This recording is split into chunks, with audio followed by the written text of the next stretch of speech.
Hello friends, welcome to our YouTube channel teaching exam overload. दोस्तों, आज के session के अंतर्गत आपकी जो सीटेट दिसंबर 2023 की क्लासेस चल रही हैं उसमें जैसा कि सीडीपी की क्या हुआ था, पीवाईक्यू की सीरीज चल रही थी जिसमें लगभग रोज़ 30 क्वेश्चन कराए जा रहे थे जो कि प्रीवियस ईयर के थे।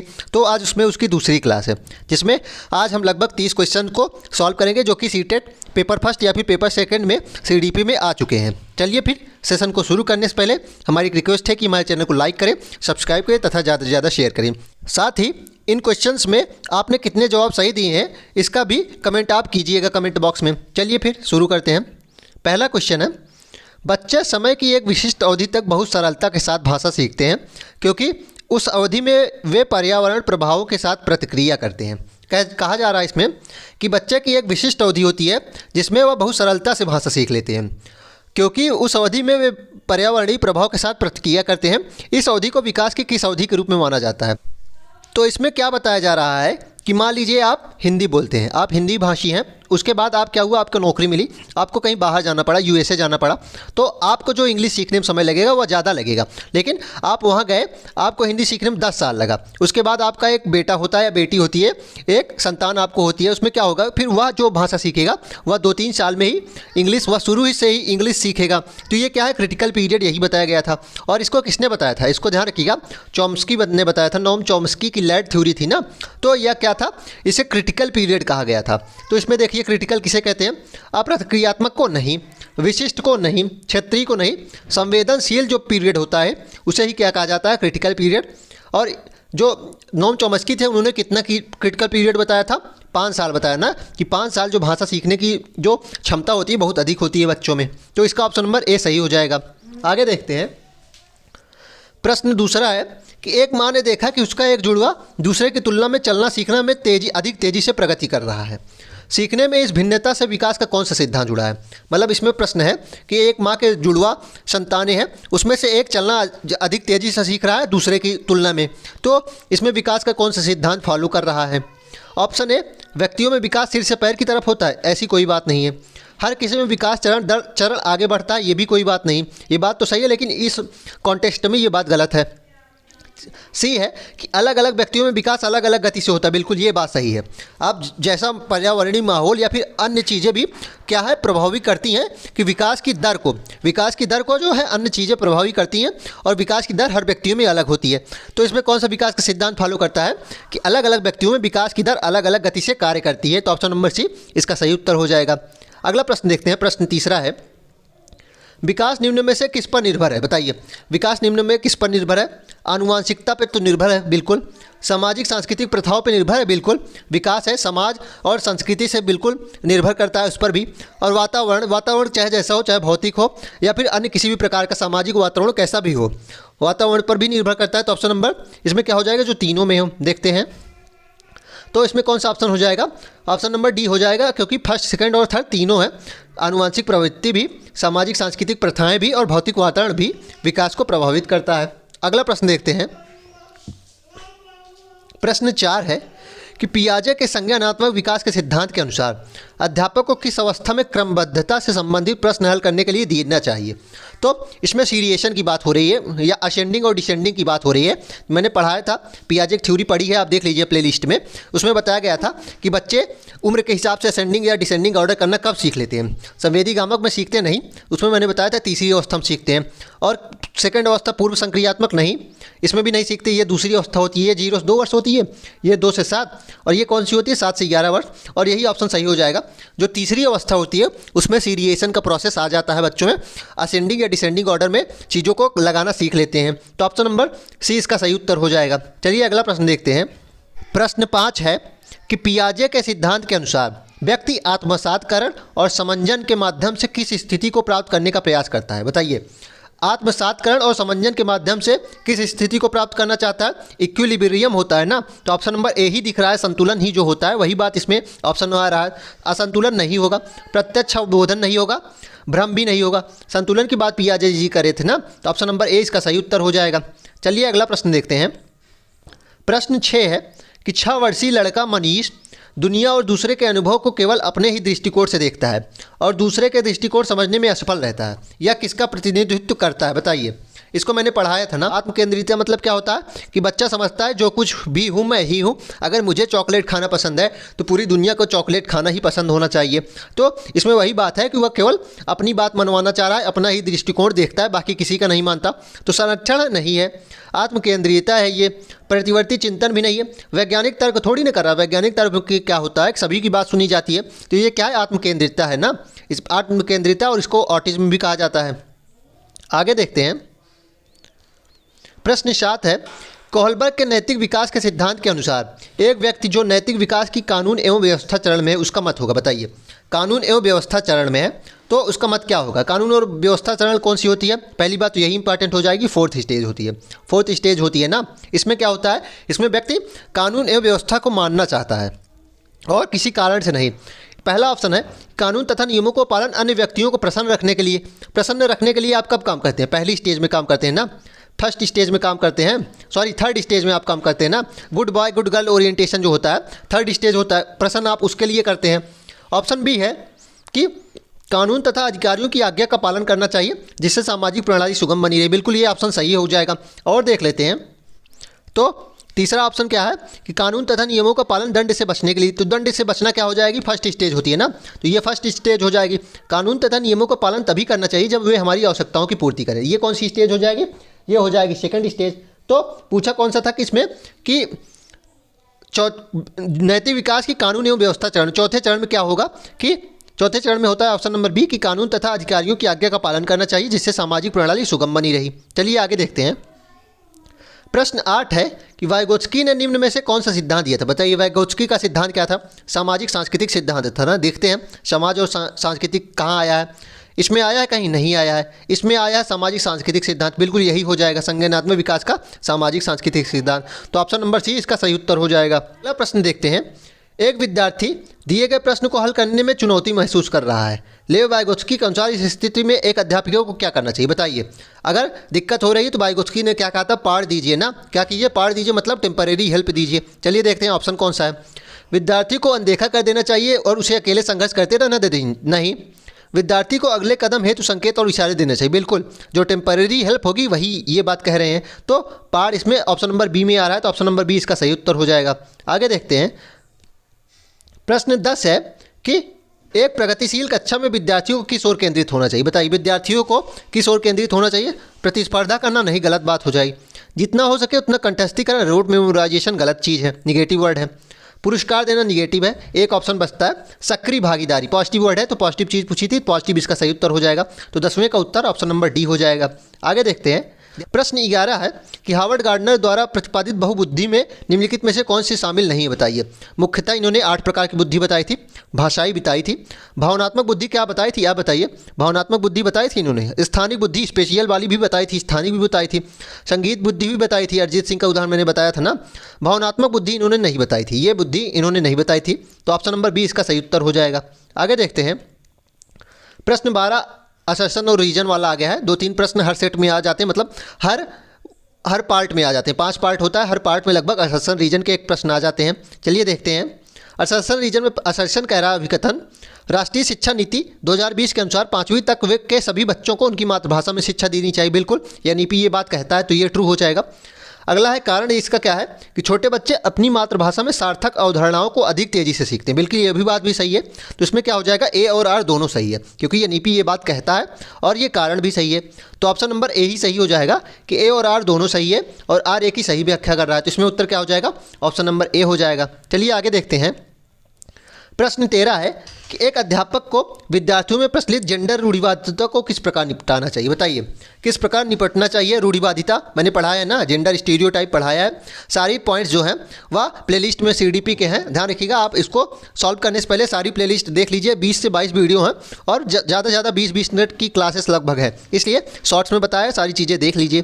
तो किस प्रकार निपटाना चाहिए, जेंडर विशिष्ट भूमिकाओं को बढ़ावा देना चाहिए। बिल्कुल, ये तो निगेटिव बात हो गई, ऐसा तो हमें करना ही नहीं है। वास्तविक जीवन से संबंधित ऐसे उदाहरण प्रस्तुत करने चाहिए जो रूढ़िवादिता को चुनौती दें। बिल्कुल ये हो सकता है। सी है विद्यार्थियों को एक समान जेंडर, हमें एक समान इसमें क्या कर रहा है, क्लासिफिकेशन कर देना चाहिए, लड़कों को अलग लड़कियों को अलग, ये भी गलत हो जाएगा। डी कह रहा है कक्षा में जेंडर आधारित मुद्दों पर बात नहीं करनी चाहिए, ये भी गलत हो जाएगी। अगर आप किसी चीज़ के बारे में बात नहीं करेंगे तो वे चीज़ ठीक कैसे होगी। तो ऑप्शन नंबर इसमें बी ही आंसर हो जाएगा। वास्तविक जीवन से संबंधित हमें उदाहरण देने चाहिए जो रूढ़िवादिता को चुनौती दें। आगे देखते हैं। प्रश्न 14 है कि एक बहुसांस्कृतिक कक्षा में अध्यापक को क्या करना चाहिए। पहला है ऑप्शन केवल प्रबल समूह की सांस्कृतिक प्रथाओं को प्रधानता देनी चाहिए, बिल्कुल ये बात गलत हो जाएगी। बी कह रहा है केवल सुविधा वंचित समूहों की सांस्कृतिक प्रथाओं को प्रधानता देनी चाहिए, ये भी गलत हो जाएगी। केवल वाला तो वर्ड ही निगेटिव हो जाएगा। प्रबल समूह की सांस्कृतिक प्रथाओं की नकारात्मक प्रस्तुति करनी चाहिए, बिल्कुल ये बात भी गलत हो जाएगी। नकारात्मक प्रस्तुति थोड़ी ना करना है। विद्यार्थियों के सामाजिक सांस्कृतिक अनुभवों के संदर्भ में उनकी वैयक्तिक भिन्नताओं को सम्मान, बिल्कुल जो उनकी विभिन्नताएं हैं समाज की और सांस्कृतिक धरोहरों की, सांस्कृतिक जो उनका सांस्कृतिक जीवन है और सामाजिक जीवन है उसकी भिन्नताओं का हमें सम्मान करना चाहिए। तो ऑप्शन नंबर डी इसमें सही उत्तर हो जाएगा। अगला देखते हैं। प्रश्न 15 है कि जब आकलन विद्यार्थियों के किसी कौशल संबंधी बोल और समझ या पाठ के अध्ययन और शिक्षण प्रक्रिया के दौरान, तब इसे क्या कहा जाएगा। तो अध्ययन आकलन कब हो रहा है, शिक्षण प्रक्रिया के दौरान हो रहा है। तो बताइए, मैंने आपको पढ़ाया है कौन सा आकलन हो जाएगा। अध्ययन के लिए आकलन होगा। अध्ययन के लिए आकलन का क्या मतलब है, assessment for learning, formative assessment इसे ही कहते हैं ना, फॉर्मेटिव असेसमेंट। तो फॉर्मेटिव असेसमेंट में क्या होता है कि कक्षा के दौरान ही आकलन होता है ना, लगातार आकलन होता रहता है। तो यही ऑप्शन सही हो जाएगा ना, अधिगम के लिए आकलन ही तो आपका सही आंसर हो जाएगा। अधिगम का आकलन क्या होता है, असेसमेंट ऑफ लर्निंग होता है, ये तो समेटेटिव असेसमेंट हो जाएगा, ये तो अंत में होता है, ये गलत हो जाएगा। ऑप्शन नंबर ए ही इसका सही उत्तर हो जाएगा। आगे देखते हैं। प्रश्न 16 है कि सभी विद्यार्थियों को उनकी योग्यताओं में भिन्नता होने के बावजूद उनके संभाव्य गुणों की प्राप्ति के लिए अवसर प्रदान करना किस प्रकार की कक्षा का मुख्य उद्देश्य है। बताइए, विद्यार्थी की योग्यताओं में भिन्नता है फिर भी सभी को बराबर अवसर प्रदान करना हमें चाहिए, या किस कक्षा में कहा जाता है, एकीकृत कक्षा में कहा जाता है, समावेशी कक्षा में कहा जाता है, विशेष शिक्षा में यह कहा जाता है, या अप्रगतिशील कक्षा में। बताइए, अप्रगतिशील में नहीं, सबको हम सम्मान दे रहे हैं, सभी की योग्यताओं को बढ़ावा दे रहे हैं, तो ये विशेष शिक्षा भी नहीं है, समावेशी शिक्षा है। समावेशी शिक्षा में क्या होता है कि बिना किसी भी प्रकार का भेदभाव किए सबकी शिक्षा, सबको शिक्षा दी जाती है। तो ऑप्शन नंबर 20 का सही उत्तर हो जाएगा। आगे देखते हैं। प्रश्न 17 है कि वंचित पृष्ठभूमि के बच्चों को संबोधित करने के लिए एक शिक्षक को चाहिए। बताइए, वंचित पृष्ठभूमि जो किसी भी चीज़ से वंचित रहने वाले बच्चे हैं उनको किस प्रकार संबोधित करना चाहिए शिक्षक को। उन्हें ढेर सारा लिखित काम दे दें, ये तो गलत बात हो जाएगी। लिखित काम कम से कम देना है हमें। उन्हें उनके संदर्भ के बारे में और जानने का प्रयास करें और उनके कक्षा चर्चा में भी शामिल करें, ये हो सकता है। उन्हें कक्षा में अलग बैठाएं, बिल्कुल सेपरेशन हमें करना ही नहीं, ये निगेटिव वर्ड है। उन्हें अनदेखा, ये भी निगेटिव वर्ड है, तो ये निगेटिव हो जाएगा, ये निगेटिव हो जाएगा, पहला निगेटिव था। तो ऑप्शन नंबर बी क्या हो जाएगा, सही हो जाएगा ना, कि उनके संदर्भ के बारे में हमें और जानने का प्रयास करना चाहिए और कक्षा चर्चा में भी इस बात को शामिल करना चाहिए। तो ऑप्शन नंबर बी इसका सही उत्तर हो जाएगा। चलिए प्रश्न 18 देखते हैं। निम्नलिखित में से कौन सी अधिगम अशक्तता किसी व्यक्ति के संतुलन, शारीरिक निपुणता और हाथ आँख सामंजस्य की क्षमता को प्रभावित करती है। बताइए, हाथ और आँख सामंजस्य होता है जो, उसमें कौन सा रोग होता है जो इसको प्रभावित करता है। पठन वैफल्य, बिल्कुल ये तो पढ़ने में कठिनाई होती है। गुणज वैफल्य गणना करने में होता है। भाषा वैफल्य, बिल्कुल ये भी नहीं हो जाएगा। गति समन्वय कौशल हो जाएगा। गति समन्वय वैफल्य जो होगा वो ऑप्शन इसका सही उत्तर हो जाएगा।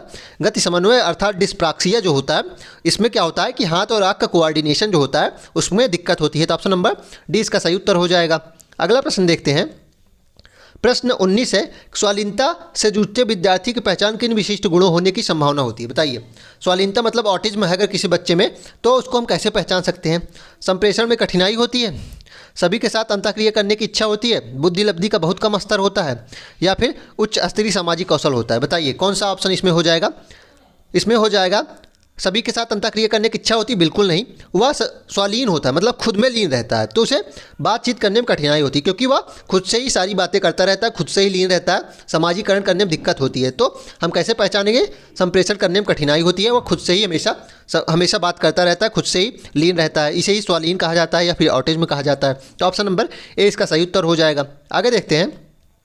प्रश्न 20 है, निम्नलिखित में से कौन सी सृजनात्मक विद्यार्थी की पहचान विशेषता नहीं है। बताइए, सृजनात्मक विद्यार्थी की पहचान हमें करना है तो कौन सी नहीं है विशेषता उसमें। जिज्ञासा की प्रबल भावना होती है। बताइए, ये हाँ बिल्कुल होती है सृजनात्मक बच्चे में। अभिसारी सोच होती है। बताइए आप, अभिसारी सोच होती है। उच्च स्तरीय समस्या समाधान कौशल, बिल्कुल ये भी होता है, ए भी होता है। नवाचारी अनूठे विचार, ये भी होते हैं, नवाचार विचार भी, इनोवेशन भी इनके अंदर होता है। तो क्या नहीं होती है? अभिसारी सोच नहीं होती। उनके अंदर कौन सी थिंकिंग होती है?